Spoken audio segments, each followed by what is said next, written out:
Shabbat Shalom. The month of Elul began this week. Traditionally, we blow the shofar every morning to wake us up to the coming new year. This Elul, our shofar blast is a cry of grief from our depths. Our tekiah is our cry, giving voice to the horrors of these days. It is a call for the end of injustice and suffering, a shout that expresses our pain and our yearning. We start the month of Elul with broken hearts over Hamas's brutal and senseless murder of the 6 hostages. We will never forget the desperation with which Rachel Goldberg Polin and John Polin tried to wake up the world to the story of Hirsch. We are burning with anger, the senselessness of it all. Hirsch Goldberg Polin, Aidan Yerushalmi, Carmel Gat, Alex Lobanov, Almog Sarusi, and Ori Damino survived the unimaginable horror of captivity for almost a year, only to be brutally murdered by Hamas when freedom was so close. We will remember them. May they rest in peace. This horrific brutality must stop.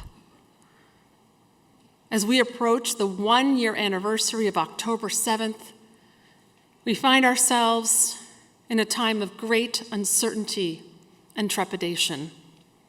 We wait for the remaining 101 hostages to please God come home. We wait for some kind of resolution to war. Closer to home, we wait to see how our children will fare on college campuses. Elul is a month dedicated entirely to waiting as we anticipate Tishrei, the month that begins the new year. Elul turns our attention away from the anxiety of waiting, as it provides a series of rituals and traditions that take us from one day to the next, from blowing shofar to taking a cheshbon hanefesh, an accounting of our souls. This time of year brings us to the present moment, and we turn our attention to ourselves as spiritual beings.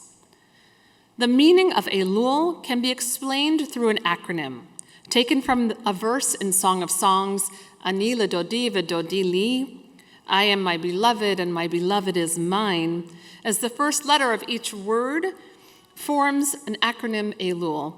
And our sages teach that this verse relates to Elul as we seek closeness to God through teshuvah, repentance or turning back. This acronym is especially relevant this year as we seek repair, return, and reconciliation. Yet another interpretation of this acronym resonates perhaps even more strongly in these times.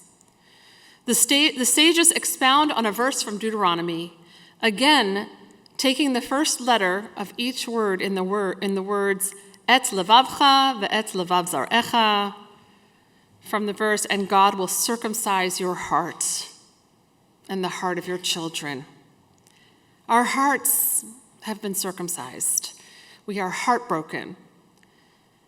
Sometimes all there is to do is to cry and to find each other in our tears and hold onto each other tightly. And yet the verse goes on. Umal Adonai Elohecha et levavcha ve'et levav zarecha le'ahavta et Adonai Elohecha b'chol levavcha u'b'chol nafshecha lema'an chayecha. Then the eternal your God will circumcise or open up your heart and the hearts of your offspring to love the eternal your God with all your heart, with all your soul, so that you may live. May we, with open hearts, reach for God, look to connect with our spiritual selves, and in doing so find strength and renewal and life. In this season of tshuva, it is customary to read Psalm 27 every day during this month of Elul. This psalm reminds us that we must not despair, that we must reach for our inner strength and courage. And so I end with these words from Psalm 27. Hear, Adonai, when I cry out loud, have mercy on me and answer me. Do not hide your face from me. Do not thrust aside your servant in anger. You have ever been my help. Do not forsake me. Do not abandon me. O God, my deliverer, show me your way, Adonai, and lead me on a level path because of my watchful foes.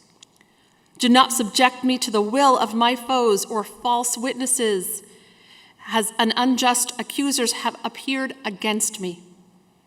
Look to Adonai, be strong and of good courage. Oh, look to Adonai. Shabbat Shalom.